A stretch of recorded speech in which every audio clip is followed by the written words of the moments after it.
श्री गणेश चतुर्थी व्रत कथा इस प्रकार है। श्री गणेश चतुर्थी व्रत की पौराणिक कथा के अनुसार एक बार भगवान शिव तथा माता पार्वती नर्मदा नदी के किनारे बैठे थे।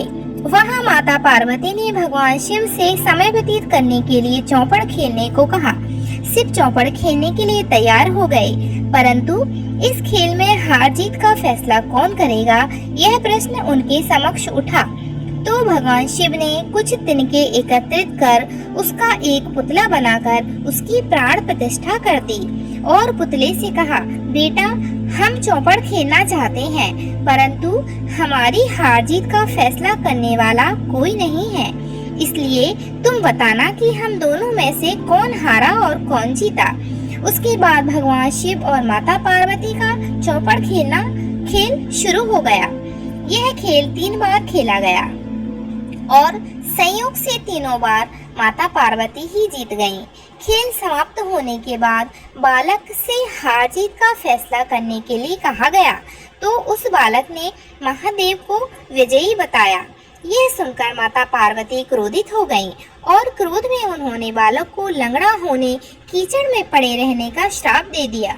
बालक ने माता पार्वती से माफी मांगी और कहा कि यह मुझसे अज्ञानतावश ऐसा हुआ है, मैंने किसी द्वेष भाव से ऐसा नहीं किया।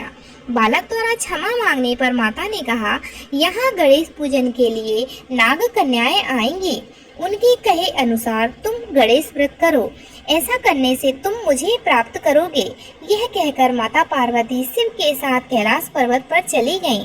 1 वर्ष के बाद उस स्थान पर नाग कन्याएं आईं। तब नाग कन्याओं में से श्री गणेश के व्रत की विधि मालूम करने पर उस बालक ने 21 दिन लगातार गणेश जी का व्रत किया। उसकी श्रद्धा से गणेश जी प्रसन्न हुए। उन्होंने बालक को मन वांछित फल मांगने के लिए कहा। उस बालक ने कहा, हे विनायक, मुझ में इतनी शक्ति दीजिए कि मैं अपने पैरों से चलकर अपने माता पिता के साथ कैलाश पर्वत पर पहुंच सकूं और वे यह देख प्रसन्न हों। तब बालक को वरदान देकर श्री गणेश अंतर्ध्यान हो गए। इसके बाद यह बालक कैलाश पर्वत पर पहुंच गया। कैलाश पर्वत पर पहुंचने की अपनी कथा उसने भगवान शिव को सुनाई।